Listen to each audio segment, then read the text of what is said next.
Hello students and welcome to our YouTube channel Delhi Institute for Civil Services. I am your educator Nikhil Saini and I am in front of you with another video lecture. आज का video थोड़ा खास होने वाला है। कुछ important चीज के बारे में हम डिस्कस करने वाले हैं। एक ऐसे व्यक्ति के बारे में डिस्कस करने वाले हैं जिसका योगदान तो बहुत ज्यादा रहा, पर पता नहीं क्यों इतिहास की किताबों में उनका जिक्र इतना नहीं होता। जी हाँ, आपने देख लिया होगा, टाइटल थंबनेल देख लिया होगा। तो आज हम बात करने वाले हैं शहीद आजम भगत सिंह जी के बारे में। पूरा उनका जीवन जानेंगे और ये भी चीज देखेंगे कि उनके जीवन में से हम क्या क्या चीजें सीख सकते हैं, उनका जीवन किस तरीके से अनफोल्ड हुआ। ऐसा कहा जाता है कि इंसान जो है अपनी परिस्थितियों की वजह से वैसा बनता है जैसा वो है। तो ऐसी क्या परिस्थितियां रही जिसकी वजह से भगत सिंह जी जो है इतने बड़े क्रांतिकारी बने। तो आज हम जानेंगे शहीद आजम भगत सिंह के बारे में। उनकी माता जी का नाम था विद्यावती और पिताजी का नाम था किशन सिंह। तो उनका जन्म जो है वो एक ऐसे परिवार में हुआ जहां पे क्रांति जो है पहले से ही थी। उनके अंकल, उनके जो चाचा जी हैं, उनका नाम है अजीत सिंह जी। आपने नाम सुना होगा, काफी बड़े क्रांतिकारी रहे। एक ऐसा एटमॉस्फेयर वहां हमें दिखा। सो ये सारी चीजें ऑलरेडी उनके साथ थी। उनके पिताजी और उनके अंकल दोनों गदर पार्टी से काफी ज्यादा जुड़े हुए थे। बचपन से ही वो सारी चीजें देखने लग गए, नोटिस करने लग गए, ऑब्जर्व करने लग गए। तो उन्हें एक चीज तो समझ आ गई कि हम आजाद नहीं हैं। हम जो करना चाहते हैं वो नहीं कर सकते, हम जिस तरीके से रहना चाहते हैं वैसे नहीं रह सकते। तो ऐसी परिस्थितियों में किया जाए, ऐसी परिस्थितियों में हमें चाहिए आजादी। उन्होंने अपनी स्कूलिंग जो है दयानंद एंग्लो वैदिक स्कूल से की, जो स्टैब्लिश की है लाला लाजपत राय द्वारा। वहां से उन्होंने सारे नेशनलिस्ट एजुकेशन लिया। अपने स्कूल के समय में ही काफी ज्यादा किताबें ऑलरेडी वो पढ़ चुके थे। जैसे जैसे आगे की तरफ बढ़े उनकी रुचि जो है वो बदलती गई, जो चीजें उनको पसंद थी वो बदलती गई। स्टार्टिंग में बताया जाता है कि उन्हें कुश्ती के अंदर, अभिनय के अंदर काफी ज्यादा शौक रहता था, बट थोड़ा समय बीता, उन्होंने चीजें आसपास देखी तो धीरे धीरे जो है उनकी ये सारी चीजें छूटती चली गई और वो डूब गए किताबों के अंदर। एक चीज बताई जाती है कि किताब जो है वो आपको इतना कुछ सिखा सकती है जितनी कोई और माध्यम से आप नहीं सीख सकते। दुनिया में ऐसी कोई भी घटना नहीं घटी जो पहली बार घट रही। कभी ना कभी कोई ना कोई चीज ऐसे पहले भी हुई होगी। तो वो हमें कहां से मालूम चलता है? किताबों से। बहुत सारी किताबें पढ़ी भगत सिंह जी ने, और उन्होंने मेजर जो किताबें पढ़ी वो पढ़ी सोशलिस्ट आइडियोलॉजी की। वो रशियन रेवोल्यूशन से काफी ज्यादा प्रभावित थे। जब ये सारी किताबें वो पढ़ने लगे तो अलग अलग विचारधाराओं से वो अवगत होने लगे और उनका समय बीता कॉलेज में इसी तरीके से। फिर उन्हें लगा अब सही समय है एक संगठन में जुड़ने का, और उन्होंने संगठन चुना Hindustan Republican association. Hindustan Republican association में जुड़े, जिसका गठन किया गया था बाय राम प्रसाद बिस्मिल, सचिंद्रनाथ सान्या और ऐसे बड़े बड़े लीडर्स जो हैं उसके अंदर ऑलरेडी थे। जुड़ने के साथ ही प्लानिंग चालू हुई काकोरी कांड की। ये विचार बनाया गया कि किस तरीके से हमारी क्रांतिकारी जो गतिविधियां हैं उसे आगे ले जाया जाए, क्या उसके पीछे कारण रह सकता है, किस तरीके से सहयोग हमें मिल सकता है। तो एक विचार तो ये सामने आया कि क्यों ना ऐसा किया जाए कि जो बड़े बड़े पूंजीवादी हैं उन्हें लूटा जाए। बट इस विचार का विरोध भी हुआ, क्योंकि इसके अंदर ये कहना था कि अगर हम उन्हीं लोगों को लूटेंगे जिनके लिए हम भला करना चाहते हैं, जिनको आजादी दिलाना चाहते हैं, तो लोग हमारे विपक्ष में हो जाएंगे। तो किसे लूटा जाए? तो अंग्रेजों को लूटा जाए। अंग्रेजों की एक ट्रेन थी जिसके अंदर गवर्नमेंट का कैश जा रहा था, उसको काकोरी पे रोका गया और काकोरी पे लूटा गया, जिसके अंदर भगत सिंह जी तो बच गए, बट बाकी जो है 4 लोग गिरफ्तार हुए। गिरफ्तार तो वैसे काफी ज्यादा हुए, बट जो 4 अहम तौर पे नाम लिए जाते हैं वो है राम प्रसाद बिस्मिल, अशफाकुल्लाह खान, राजेंद्र लहरी और रोशन सिंह। इन चारों को जो है फांसी हुई। एक व्यक्ति वहां पे भी था जो वहां से निकल भागा, वो थे चंद्रशेखर आजाद। जैसे ही काकोरी इंसिडेंट के बाद इन लोगों को फांसी हुई, उसके बाद ये जो मूवमेंट था ये थोड़ा सा धीरे पड़ने लगा। इसी चीज को ध्यान में रखते हुए भगत सिंह और उनके साथी मिले फिरोज शाह कोटला के मैदान में, और वहां पे HRA को उन्होंने वापस कर दिया HSRA, Hindustan socialist Republican association. और इसी के साथ उन्होंने अडॉप्ट की सोशलिस्ट आइडियोलॉजी। उन्होंने कहा आज के बाद हमारे जो भी सारे काम होंगे वो सोशलिस्ट आइडियोलॉजी पे बेस्ड होंगे। उन्होंने एक जो है पैराडाइम शिफ्ट लाया रेवोल्यूशनरी एक्टिविटीज में। अब उनका मानना था कि किसी भी तरीके से हम इंडिविजुअल एसेसिनेशन की तरफ नहीं जाएंगे, हम किसी इंडिविजुअल व्यक्ति को नहीं मारेंगे। इसकी बजाय हम क्या करेंगे? हम एक मास रेबेलियन करेंगे, एक बड़े स्तर पे रेबेलियन करेंगे। बट अभी घटना और कुछ घटने वाली थी। साइमन कमीशन आया। साइमन कमीशन में एक भी हिंदुस्तानी नहीं था, जैसे कि आप जानते हो, और इसका हर एक जगह विरोध हुआ। इसका विरोध लाला लाजपत राय ने भी किया। लाला लाजपत राय के साथ कौन थे? भगत सिंह जी भी थे। उस समय पे हुआ ये कि जब लाला लाजपत राय साइमन कमीशन को बॉयकॉट कर रहे थे तो उन पे लाठी चार्ज कर दिया गया। लाठी चार्ज किसके आदेश पे हुआ? तो लाठी चार्ज हुआ जेम्स स्कॉट के आदेश पे। लाठी चार्ज की वजह से जो चोट पहुंची लाला लाजपत राय को, उसकी वजह से उनका देहांत हो गया और हम कह सकते हैं कि अंग्रेजों ने एक तरीके से उनका मर्डर कर दिया। भगत सिंह और उनके साथियों को इससे बहुत ज्यादा आघात महसूस हुआ और उन्होंने ये विचार बनाया कि इसका बदला तो लिया जाना चाहिए। भले ही हमने ये आइडियोलॉजी स्टैब्लिश की है कि अब हम मास रिबेलियन की तरफ जाएंगे, बड़ी क्रांति करेंगे, बट जेम्स स्कॉट को तो मरना पड़ेगा क्योंकि उन्होंने हमारे लाला जी का मर्डर किया। तो इस समय पे उन्होंने प्लान बनाया कि कहां पे जाया जाए। तो चलिए लाहौर चलते हैं। लाहौर गए कौन? लाहौर गए राजगुरु, भगत सिंह और चंद्रशेखर आजाद। वहां पे प्लानिंग ये थी, जिस तरह से जेम्स स्कॉट अपने पुलिस स्टेशन से बाहर आएगा तो उसे हम क्या कर देंगे? शूट कर देंगे। बट सारी चीजें एक साथ घटी और उसके अंदर हुआ ये कि जेम्स स्कॉट की जगह जो अफसर बाहर आया उसका नाम था सॉन्ड्रेस, और गलती से हत्या किसकी कर दी? सॉन्ड्रेस की कर दी। सॉन्ड्रेस की हत्या के बाद पूरा लाहौर जो है वो सील कर दिया गया। कोई भी लाहौर से बाहर नहीं जा सकता, कोई भी लाहौर से अंदर नहीं आ सकता। तो ऐसे समय पे किया कैसे जाए? लाहौर से बाहर कैसे निकला जाए? हर एक जगह जो है सर्च होने लगी, हर एक जगह तलाशी करने लगेगी। तो इसके अंदर मदद करी भगवती चरण वोरा की वाइफ, जिनका नाम था दुर्गा भाभी, उन्होंने मदद करी। सबसे पहले तो उन्होंने पनाह दी और उसके बाद प्लान ऐसा कुछ सेट हुआ कि भगत सिंह जी जो है वो अपनी दाढ़ी और केश जो है उनको कटवाएंगे और जो आपने उनकी फोटो देखी होगी हेड के अंदर मूछों के साथ, उस तरीके का लुक उन्होंने लिया। राजगुरु को बनाया सर्वेंट और चंद्रशेखर आजाद जो है वो पंडित जी के वेश में आ गए।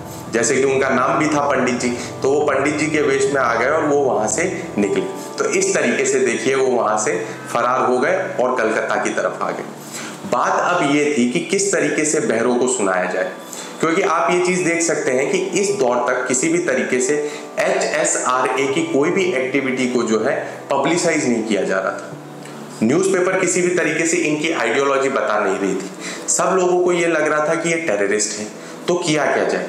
उनको बताना पड़ेगा कि हमारी आइडियोलॉजी क्या है, हम देश को आज़ाद कराना चाहते हैं। तो इसके लिए प्लान ये हुआ कि जैसे ही ट्रेड डिस्प्यूट बिल और पब्लिक सेफ्टी बिल के ऊपर बहस होगी इंडियन लेजिस्लेटिव काउंसिल में, तब बॉम्ब फोड़ा जाएगा। और बॉम्ब भी कैसा? सिर्फ ऐसा जिससे नुकसान ना हो। तो एक ऐसा बॉम्ब बनाया गया जिसकी वजह से नुकसान ना हो बट आवाज काफी ज्यादा हो, और उसको जानबूझ के ऐसी जगह पे फोड़ा गया जहां पे किसी भी इंसान को कोई भी हानि ना पहुंचे। तो पूछा गया जाएगा कौन? तो जाने के लिए भगत सिंह ने अपना हाथ खड़ा किया कि मैं जाऊंगा।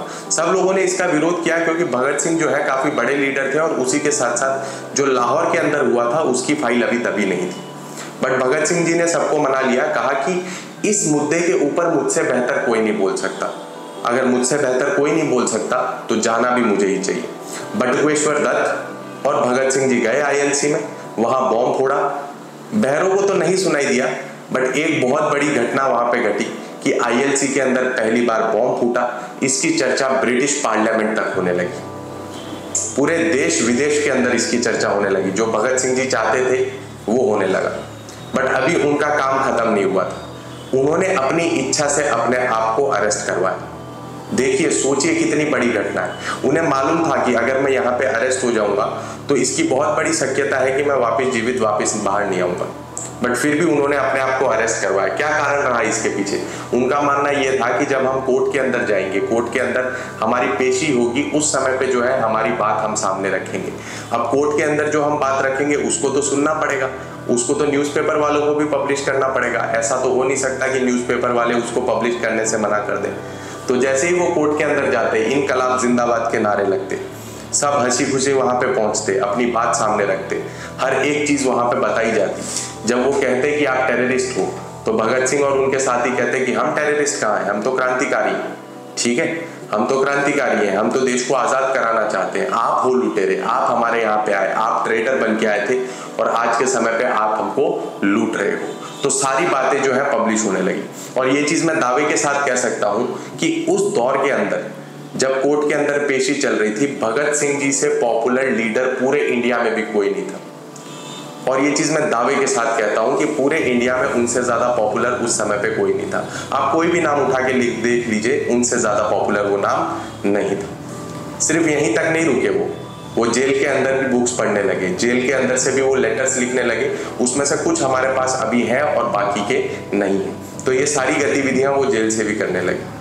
जेल के अंदर उन्होंने देखा कि जिस तरीके से ब्रिटिश प्रिजनर्स या फिर यूरोपियन प्रिजनर्स हम कह सकते हैं, उनको अलग तरीके से ट्रीट किया जाता है, उनको पढ़ने के लिए बुक्स दी जाती हैं, न्यूज़पेपर दिए जाते हैं, उनका खाना भी जो है वो अलग बनता है, बट जो इंडियन प्रिजनर्स हैं उनको अलग तरीके से ट्रीट किया जाता है। तो यहाँ उन्होंने बात सामने रखते हुए ये कहा कि ऐसा क्यों, ये भेदभाव क्यों, इक्वालिटी होनी चाहिए। आप हमें जेल के अंदर रख रहे हैं, कोई दिक्कत नहीं है, पर जेल के भी कुछ नियम होते हैं, उस हिसाब से सबको रखा जाना चाहिए।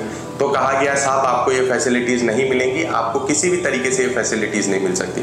तो उन्होंने बोला कोई दिक्कत नहीं है, हम हंगर स्ट्राइक पे बैठ जाते हैं। और वो किस पे बैठ गए, हंगर स्ट्राइक पे। 64 दिन तक हंगर स्ट्राइक चली।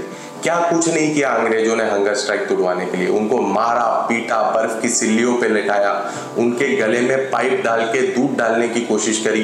एक ऐसी करतूत नहीं कह सकते हम, एक ऐसी टेक्निक नहीं जो अंग्रेजों ने ना अपनाई हो। पीट पीट के थक गए, सब एकदम दुबले पतले, शक्ल से दिख रहा था कि इन्होंने कुछ खाया नहीं है, ये कमजोरी के अंदर है, बट फिर भी चेहरे पे एक मुस्कान रहती थी। भगत सिंह जी कहा करते थे जेल के अंदर कि मैं एक ऐसा पागल हूं जो जेल के अंदर भी आजाद है, और उन्होंने इस बात को सिद्ध भी किया। उन्होंने क्या कहा कि मैं एक ऐसा पागल हूं जो जेल के अंदर भी आजाद है, और उन्होंने इस बात को सिद्ध किया। अपनी एक मुस्कान रखते थे, इनकलाब जिंदाबाद के नारे लगाते रहते थे, ये सारी चीजें वो वहां पे करते थे। 64 दिन की हंगर स्ट्राइक चली, जिसमें उन्होंने अपना एक साथी खो दिया, यतिंदा। 64 दिन के बाद उनका देहांत हो गया, और इवेंचुअली जो है डिमांड्स मांगनी पड़ी अंग्रेजों को। उन्होंने डिमांड मनवा के छोड़ा, ये हम कह सकते, ठीक है। अब बात ये थी कि अब क्या हो, तो होना वही था जो अंग्रेजों ने डिसाइड कर रखा था।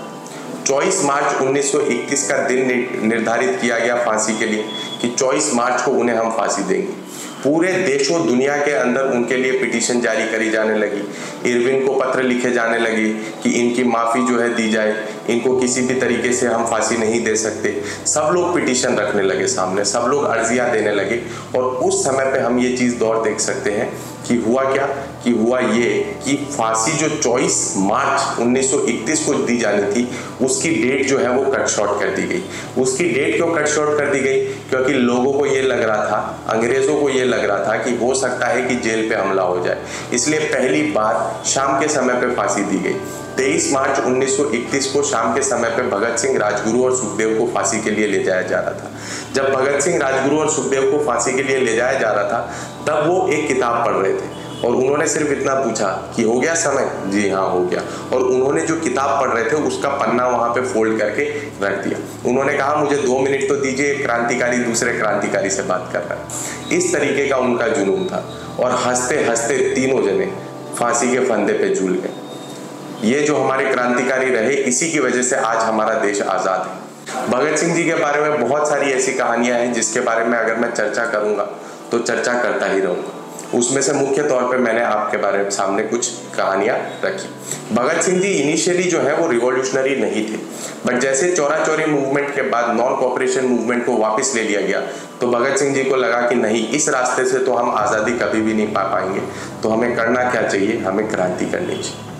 इस तरीके के व्यक्ति थे भगत सिंह जी। किसी भी तरीके से धर्म में नहीं मानते थे, तो जब उनसे आखिरी समय पे बोला गया कि अभी तो कम से कम भगवान को याद कर ले, तो उन्होंने कहा कि अगर अब मैं भगवान को याद करूंगा तो भगवान भी बोलेगा कि तुझसे बड़ा पाखंडी कोई भी नहीं।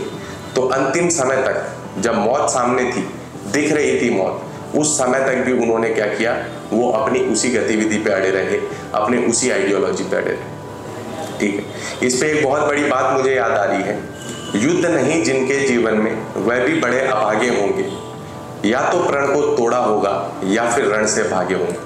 तो युद्ध सिर्फ उन्हीं के जीवन में नहीं होते जो या तो प्राण को तोड़ दें या युद्ध से भाग जाए। भगत सिंह जी ने ना तो अपने प्राण को तोड़ा, ना युद्ध से भागे। ये थी भगत सिंह जी की जीवनी।